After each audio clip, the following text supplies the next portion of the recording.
We are tracking Steve Henke, who is our correspondent today, for Dine Out for Life, which raises money for HIV research, and also DAP, Desert AIDS Project. That's where all the money will go. And so many different restaurants and bars and delis and so many have banded together. And while it's one of the smallest market that participates, as Steve told us, we give probably almost the most. We raise the most money. Way to go. Yeah. So first he was at Townie Bagels, then Rainbow Cupcakes, and now Ristretto. Yes, for coffee lovers, a few blocks north in Palm Springs. So, Steve, you're doing really well this morning. You're making all of these hits. Thanks, Joe. You know, it's been a fun morning, and like you said, we're at Ristretto for coffee lovers.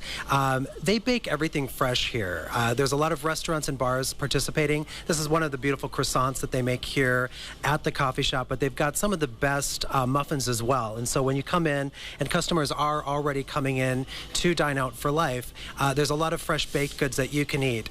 And this location is unique because it was one of the first 3 to donate 100% of everything they sell to support Desert AIDS Project during Dining Out for Life. Today's no different. They're donating 100%. Everything that you buy at Ristretto for Coffee Lovers will go to support compassionate healthcare at DAP. The building's unique. It's owned by John Monahan, and it's been awash in pink since the passing of Barbara Keller, the former chair of the Desert AIDS Project's board, has passed away last week. He, of course, was honoring her with lighting it up in pink. And today I'm talking to the current chair of the board of directors for Desert AIDS Project, Steve Kaufer. Good morning, Steve. Good morning, Stephen. So we've been talking a lot about food today, and we've talked a lot about the generous restaurants that participate. But I wanted to talk to you a little bit about what does that food fund here in our local community?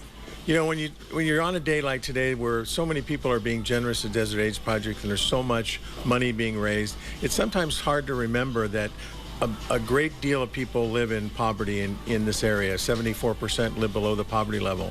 So Desert AIDS Project not only helps people with HIV and AIDS, but we provide primary medical care to people that have no other source for medical care. So 50% of the clients that come to us today are not HIV positive and don't have AIDS. But we provide top quality medical primary care for them, and it's a really amazing thing that is available because it's not available anywhere else. Desert AIDS Project started, of course, during the AIDS crisis. Tell me a little bit about what DAP learned from those early years in the AIDS crisis that you're using as you move forward into the future. Well, I think one of the things that we learned is that if we can provide a whole compendium of services, primary health care, behavioral health, drugs, job placement, if we can provide those suite of services and we can keep our clients involved, we can keep them healthy. Because if we can keep them compliant on their medications, they're not transmittable. And if we can keep non-HIV positive people compliant with their medical care, we can make them much healthier. So I think we learned a lot through that and keeping people involved in the organization, getting the health care they need, and staying involved in their own health. Okay. And I know that you serve over 6,000 patients and clients right here in the Coachella Valley, but you have a lot of people that walk through the door every single day looking for care. Tell me why, what is the gap that Desert AIDS Project's filling for those people?